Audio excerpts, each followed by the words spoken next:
इस क्वेश्चन में पूछा गया कि फॉस्फेट आयन में आपको पता करना formal charge on H oxygen atom and पता करना है पीओ बॉन्ड का बॉन्ड ऑर्डर बताना है। तो ध्यान देना, इस क्वेश्चन को सॉल्व करने के लिए आपको लेके चलते हैं फॉस्फेट का स्ट्रक्चर पे। तो आपके सामने फॉस्फेट का स्ट्रक्चर बना हुआ है, तो इसमें ध्यान देंगे। आप किसी फिगर को भी देखोगे तो यहाँ पे देखना, आपके पास फॉस्फेट में क्या होता है, 3 नेगेटिव होता है, जो कि 3 ओ एटम पे आपको दिख रहा होगा, और इसमें रेजोनेंस हो रहा होता है, यानी जो 3 नेगेटिव है वो 3 नेगेटिव चार्ज क्या 4 ओ एटम पे डिस्ट्रीब्यूटेड है। तो पर ओ एटम, पर एक ओ एटम पे कितना चार्ज होगा, तो हो जाएगा -3/4, यानी हो जाएगा -0.75। तो ये हो जाएगा पर ओ एटम का फॉर्मल चार्ज, यानी हर ओ एटम इतने चार्ज को लेगा। तो आपका जो पहला जो क्वेश्चन था कि फॉर्मल चार्ज का वैल्यू क्या होगा, तो हो जाएगा -0.75। ठीक है। अगर बात करते हैं बॉन्ड ऑर्डर का, तो ध्यान देना, चूंकि यहाँ पर रेजोनेंस हो रहा है, तो बॉन्ड ऑर्डर निकालने का आपके पास तरीका क्या हो सकता है। तो बॉन्ड निकालने के लिए सिंपली आप सोच सकते हो, तो बॉन्ड निकालने के लिए सिंपली आप क्या सोचो बच्चों लोग, तो जो बॉन्ड ऑर्डर होगा तो उसमें सिंपली लिखोगे टोटल बॉन्ड कितना है, टोटल बॉन्ड कितना है सिस्टम में, ठीक है, और टोटल रेजोनेटिंग स्ट्रक्चर कितना, टोटल रेजोनेंस कितना हो रहा है आपके पास। तो इस तरीके से निकालेंगे। तो फॉस्फेट में टोटल बॉन्ड कितना बना हुआ है, तो 3 सिंगल बॉन्ड है, 1 डबल बॉन्ड है, यानी 5 बॉन्ड बना हुआ। और कितना फिगर आपके पास है, 4 फिगर है, यानी ये वाला हो जाएगा 1.25।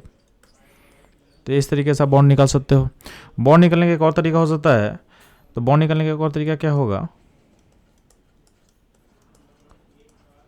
Total bond divided by total surrounding atom, total bond by total surrounding atom.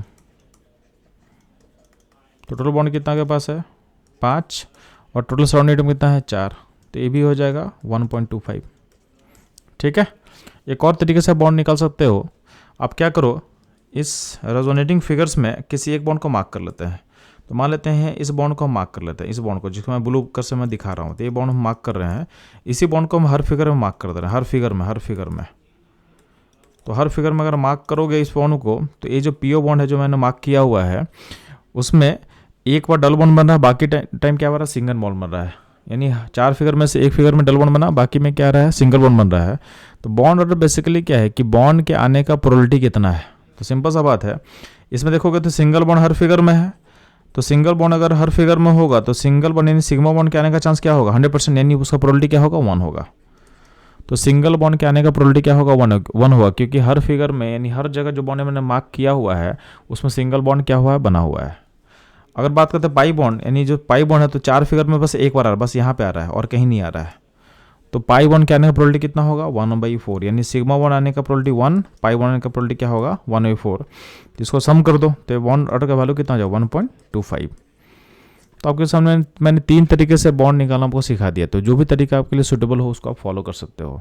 तो इस तरह के एनालिसिस एंड शॉर्टकट ट्रिक्स के लिए हमारे साथ जुड़े रहें। मिलते हैं हम लोग नेक्स्ट क्वेश्चन में।